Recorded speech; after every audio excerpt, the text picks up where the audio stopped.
मन लगाकर सुनिए दोस्तों। हर इंसान की जिंदगी में एक ऐसा वक्त जरूर आता है जब वो बिल्कुल अकेला खड़ा होता है। ना कोई साथ होता है, ना परिवार, ना दोस्त, ना समाज। सब कुछ अचानक से गायब हो जाता है और तब जाकर समझ आता है कि इस दुनिया में अपने दम पर खड़े रहना कितना जरूरी है। बहुत से लोग इस हकीकत को तब समझते हैं जब बहुत देर हो चुकी होती है, जब दुनिया मुंह फेर चुकी होती है। आज की इस चर्चा में हम इसी कड़वे सच का सामना करेंगे और समझेंगे कि जब सारे सहारे छूट जाएं तो अपने भीतर की ताकत को कैसे खोजा जाए। जब जिन लोगों को हमने सबसे अपना माना होता है वही लोग किनारे हो चुके होते हैं। जब मदद की उम्मीद में हम इधर उधर देखते हैं लेकिन हर दरवाज़ा बंद नजर आता है, तो उस वक्त दिल में बस एक ही सवाल गूंजता है, आखिर ये सब मेरे साथ ही क्यों हो रहा है। और जब सब कुछ साथ छोड़ दे तब क्या करें? जब कोई रास्ता ना दिखे, कोई सुनने वाला ना हो। सच्चाई ये है दोस्तों कि ये सब हर किसी के साथ होता है। फर्क सिर्फ इतना होता है कि कुछ लोग टूट जाते हैं और कुछ लोग उसी अंधेरे में भी अपने अंदर की रोशनी खोज लेते हैं। गौतम बुद्ध ने इन सभी सवालों का बहुत गहरा जवाब दिया था। ना किसी किताब में, ना किसी बड़े भाषण में, बल्कि उस मौन में जो एक टूटी आत्मा के भीतर बचता है।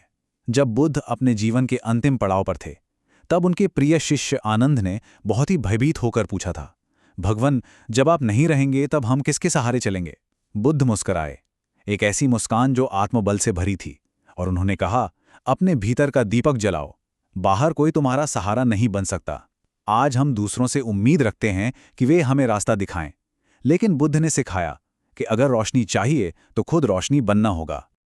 यह सिर्फ एक उपदेश नहीं था, बुद्ध ने खुद इस जीवन को जिया था। एक समय था जब वे एक राजकुमार थे। सब कुछ था उनके पास, ऐशो आराम, महल, सेवा, सम्मान, लेकिन अंदर से कुछ अधूरा सा था। एक दिन जब उन्होंने एक बीमार व्यक्ति, एक बूढ़ा आदमी और एक मृत शरीर को देखा, तो यही वो क्षण था जब उन्हें महसूस हुआ कि दुनिया का हर सहारा अस्थायी है। धन, सुंदरता, रिश्ते, सब कुछ एक दिन चला जाएगा। और उसी दिन उन्होंने सब कुछ छोड़ दिया और निकल पड़े अपने भीतर के सच की तलाश में। उन्होंने ये महसूस किया कि सबसे गहरा अकेलापन वो है जब हम खुद को नहीं जानते। एक बार एक युवक बुद्ध के पास आया। वो बहुत ही दुखी था। उसकी प्रेमिका उसे छोड़ चुकी थी, परिवार ताने मारता था और उसे लगता था कि वो इस दुनिया के लिए एकदम बेकार है। उसने बुद्ध से कहा कि कोई मेरा साथ नहीं देता। बुद्ध ने उसकी ओर देखा और एक बड़ा ही सीधा सा सवाल पूछा, अगर तुम्हें एक टिमटिमाता हुआ दिया दिया जाए और सामने से एक तूफान आ जाए तो तुम क्या करोगे? युवक ने कहा, मैं उसे दोनों हाथों से ढक लूंगा।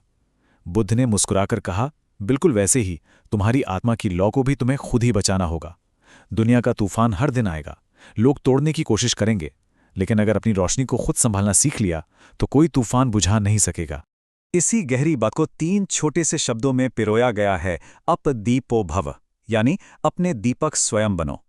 बुद्ध ने अपने ध्यान में पाया कि हमारे सारे दुखों का मुख्य कारण है आसक्ति। जब हम किसी चीज से, व्यक्ति से या किसी रिश्ते से बंधे जाते हैं तो हमारी स्वतंत्रता पूरी तरह से खो जाती है। हम किसी और की खुशी में अपनी खुशी ढूंढते हैं, किसी और की बातों में अपना आत्मसम्मान खोजते हैं, और जैसे ही वो हाथ छूटता है हम खुद को ही खो देते हैं। अपदीपो भव हमें यही याद दिलाता है कि इंसान की सच्ची ताकत कहीं बाहर से नहीं बल्कि पूरी तरह से उसके भीतर से आती है। अब सवाल ये उठता है कि इस प्राचीन ज्ञान को हम आज की भागदौड़ भरी जिंदगी में कैसे उतारें। अगर सच में किसी सहारे के बिना जीना सीखना है तो हमें आत्मनिर्भरता के 3 अहम स्तंभों को समझना होगा। ये 3 स्तंभ हैं आर्थिक, मानसिक और भावनात्मक। बिना इन तीनों को साधे कोई भी इंसान पूरी तरह से स्वतंत्र नहीं हो सकता। चलिए एक एक करके इनकी गहराई में उतरते हैं। तो सबसे पहला स्तंभ है आर्थिक आत्मनिर्भरता। देखिए, आज के दौर की एक बहुत ही कड़वी सच्चाई है कि अगर हमारी जेब खाली है तो हमारी बातों की भी कोई कीमत नहीं होती।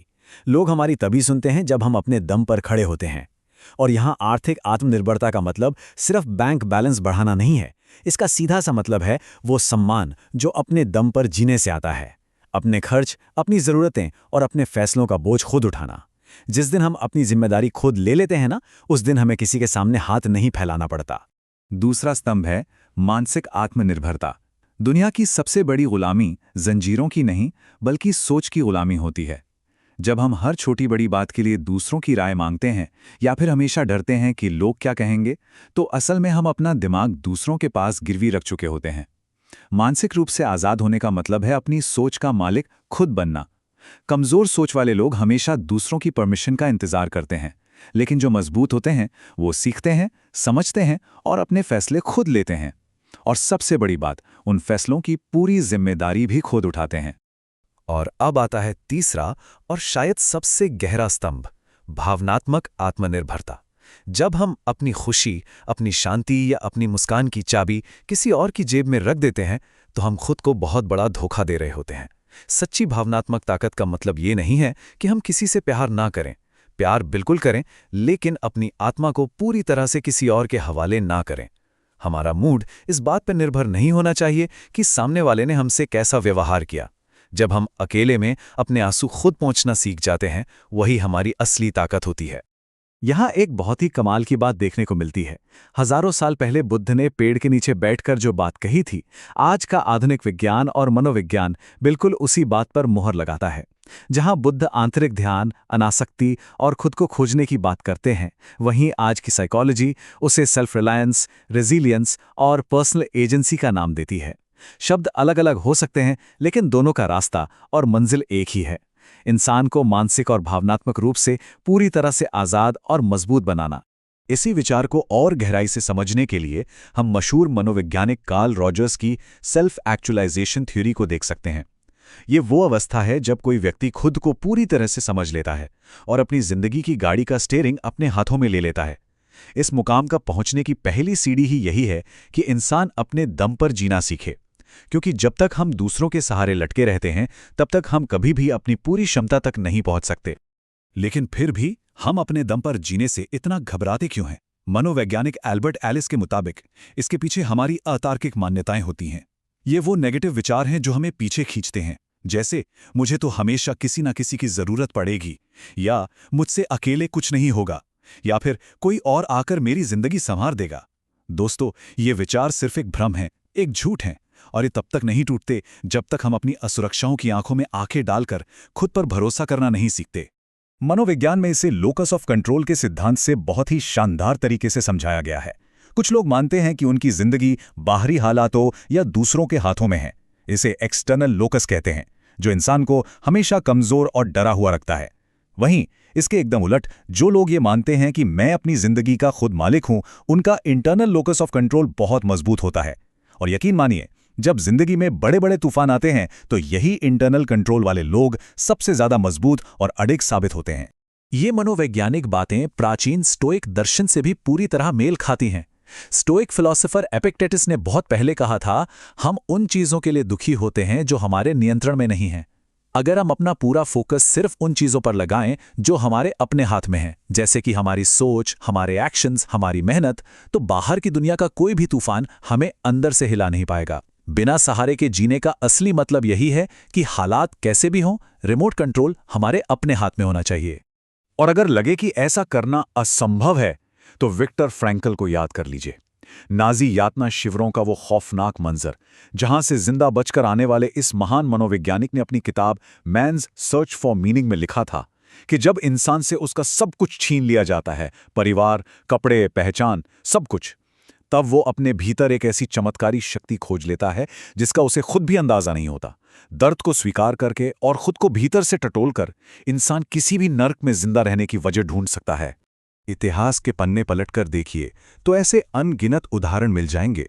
Nikola Tesla, Steve jobs, Swami Vivekananda, Helen Keller या फिर डॉक्टर B.R. अम्बेडकर, ये सभी वो असाधारण लोग हैं जिन्होंने अपनी यात्रा बिल्कुल अकेले शुरू की। जब कोई उनके साथ नहीं था, जब समाज उनके खिलाफ था, तब उन्होंने बिना किसी बाहरी सहारे के अपने भीतर की आवाज को सुना, और उसी एक आवाज के भरोसे उन्होंने आगे चलकर पूरी दुनिया की दिशा ही बदल कर रख दी। तो इन सब बातों को जानने के बाद हम अपनी असल जिंदगी में अपनी रोशनी कैसे बन सकते हैं, इसके कुछ बहुत ही प्रैक्टिकल कदम हैं। रोज कम से कम 10 मिनट खुद के साथ बिताएं, खुद से बात करें। हमेशा कोई नया स्किल सीखते रहें ताकि आप अपने पैरों पर खड़े रह सकें। लोगों की खोखली तारीफों या उनके तानों को दिल पर लेना बंद कर दें। रिश्ते जरूर निभाएं, लेकिन कभी भी अपने आत्मसम्मान की कीमत पर नहीं। और सबसे जरूरी, सुबह उठकर आईने में खुद को देखें और पूरे कॉन्फिडेंस से कहें, चाहे जो हो जाए, मुझ में इसे संभालने की पूरी ताकत है। लेकिन यहां पर एक गलतफहमी से बचना बहुत जरूरी है। आत्मनिर्भर होने का मतलब ये बिल्कुल नहीं है कि हम समाज से कट जाएं, लोगों से नफरत करने लगें या मदद लेने से ही इनकार कर दें। इसका असली मतलब यह है कि हमारी अपनी नींव इतनी मजबूत होनी चाहिए कि अगर कल को कोई हमारा साथ ना भी दे या हमें अकेला छोड़ दें तो हमारी पूरी की पूरी दुनिया ताश के पत्तों की तरह ना बिखर जाए। ये अपनी जड़ों को गहरा करने की बात है, दुनिया से अलग थलग होने की नहीं। और अब हम इस बहुत ही गहरी चर्चा के बिल्कुल अंत में आ गए हैं। इस पूरी जर्नी को समेटते हुए हम आपके सामने एक सवाल छोड़ना चाहते हैं। आज पूरी ईमानदारी से खुद से ये पूछेगा, अगर आज इसी पल मेरा सब कुछ छूट जाए तो क्या हम खुद को संभाल पाएंगे? याद रखिएगा दोस्तों, सोच बदलने पर ही जीवन बदलता है। जब हम अपनी हर तकलीफ, हर खुशी और हर फैसले की पूरी जिम्मेदारी खुद ले लेते हैं, असली आज़ादी की शुरुआत वहीं से होती है। इस चर्चा में हमारे साथ जुड़ने के लिए बहुत बहुत धन्यवाद। अपनी रोशनी खुद बने।